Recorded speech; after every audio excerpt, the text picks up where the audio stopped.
नमस्कार बच्चों, हमने रक्त परिसंचरण तंत्र तक पढ़ लिया था। अब हम आगे पढ़ेंगे उत्सर्जन तंत्र। उत्सर्जन क्या होता है? उत्सर्जन जो है वह जब प्रक्रम है जिसमें हानिकारक उपापचय वर्ज्य पदार्थ को शरीर से बाहर निकाला जाता है। कहने का मतलब है कि शरीर में जो हानिकारक या अपशिष्ट पदार्थ बनता है या शरीर का कचरा हम कह सकते हैं, उसको बाहर निकाला जाता है। इस क्रिया को कहा जाता है उत्सर्जन। उत्सर्जन एक कोशिकीय जीवों में होता है रसधानी द्वारा। अब मनुष्य में उत्सर्जन कैसे होता है, तो सबसे पहले हम देखते हैं कि उत्सर्जन के पदार्थ कौन कौन से होते हैं। जैसे कार्बन डाइऑक्साइड बनती है, जब हम ऑक्सीजन लेते हैं तो कार्बन डाइऑक्साइड बनती है, उसको श्वसन में फेफड़ों द्वारा निकाल दिया जाता है। यहाँ जो लवण बनते हैं उसको पसीने द्वारा निकाल दिया जाता है, और अपचित भोजन को विक्षेपण यानी गुदाद्वार द्वारा बाहर निकाल दिया जाता है। तो नाइट्रोजन युक्त जो पदार्थ होता है जैसे यूरिया, यूरिक अम्ल, ये रक्त में विलय होता है और शरीर में मूत्र के रूप में बाहर निकाला जाता है। यानी कि अगर पूछा जाए कि मूत्र में कौन सा अपशिष्ट होता है तो यूरिया और यूरिक अम्ल। मानव शरीर में उत्सर्जन का प्रमुख अंग होता है वृक्क। वृक्क में मूत्र बनता है और वृक्क जो है वो रीढ़ की हड्डी के दोनों तरफ स्थित होते हैं। मूत्र यहीं बनता है। तो वृक्क उत्सर्जन तंत्र के 4 भाग हो गए। वृक्क जो कि 2 होते हैं, मूत्रवाहिनी, मूत्राशय और मूत्रमार्ग। तो वृक्क कैसे होते हैं? यहाँ पर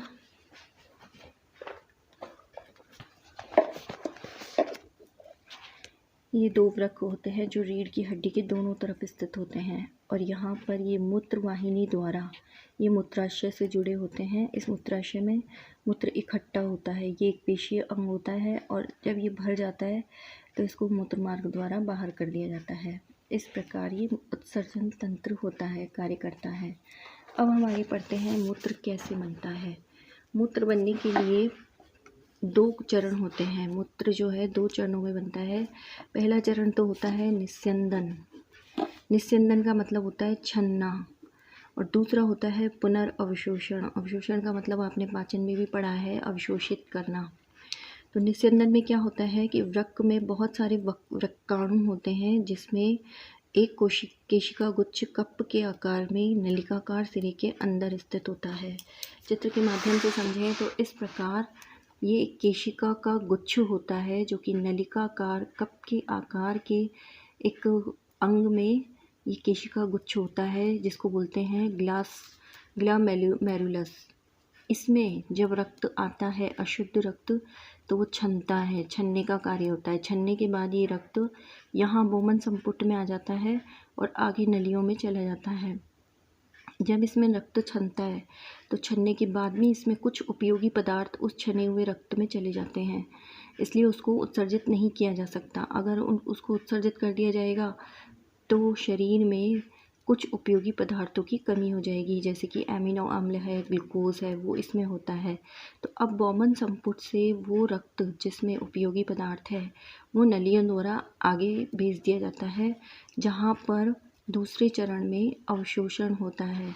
अवशोषण का मतलब है कि यहाँ पर जो अशुद्धियाँ होती हैं उनको अलग कर दिया जाता है रक्त से, और रक्त के उपयोगी पदार्थ को अलग अवशोषित कर लिया जाता है। जो अपशिष्ट पदार्थ है वो मूत्र के रूप में अलग चला जाता है। ये संग्राहक वाहिनी में जो भी उपयोगी पदार्थ होते हैं वो इकट्ठे हो जाते हैं। इस प्रकार इसे कहते हैं वृक्काणु। देखिए बहुत सारी संख्या में वृक्क में वृक्काणु होते हैं।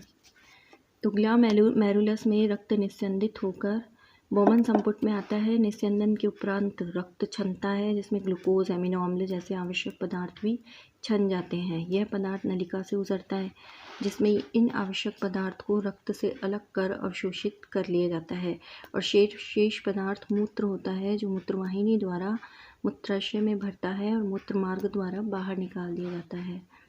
तो मूत्राशय जो होता है वो पेशीय होता है और तंत्रिका तंत्र के नियंत्रण में रहता है। इस प्रकार वृक्क कार्य करता है। अब हम पढ़ते हैं कृत्रिम वृक्क। आपने देखा होगा कभी कभी चोट के कारण या संक्रमण के कारण मूत्र निर्माण के लिए दिक्कत आती है, तो उस समय कृत्रिम वृक्क का उपयोग किया जाता है। कृत्रिम वृक्क में क्या होता है, अर्धपारगम्य अस्तर वाली बहुत सारी नलिकाएं होती है, यानी कि अर्धपारगम्य झिल्ली जो होती है उससे बनी नलिकाएं होती है, जो एक द्रव से भरी टंकी में लगी होती है। इस द्रव का परासरण दाब रुधिर के समान ही होता है, किंतु इसमें नाइट्रोजनी अपशिष्ट नहीं होता है। जब रोगी का रक्त इन नलिकाओं से प्रवाहित होता है तो विसरण द्वारा अपशिष्ट पदार्थ अपोहन द्रव में आ जाता है और शुद्ध रुधिर रोगी को पुनः भेज दिया जाता है। इसमें पुनः अवशोषण नहीं होता है। जो कृत्रिम रक्त काम करता है उसमें पुनः अवशोषण नहीं होता है।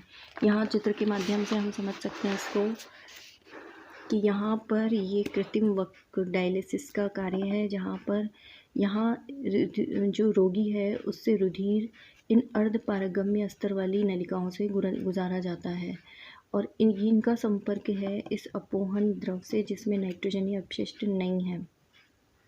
तो यहाँ से जब गुजारेंगे तो जो मूत्र है वो अलग यहाँ इकट्ठा हो जाएगा और जो शुद्ध रक्त है उसको वापस यहाँ भेज दिया जाएगा। तो इसे बोलते हैं डायलिसिस। इसमें पुनर्अवशोषण का चरण नहीं होता है। अब हम पढ़ते हैं पौधों में उत्सर्जन। पौधों में भी उत्सर्जन होता है क्योंकि पौधों में भी अपशिष्ट पदार्थ बनते हैं। तो पौधों में अपशिष्ट पदार्थ कौन कौन से होते हैं? जैसे O2 है वो प्रकाश संश्लेषण द्वारा बाहर कर दी जाती है।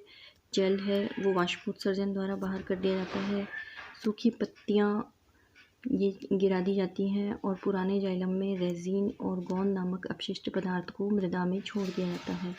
इस प्रकार पादपों में उत्सर्जन होता है।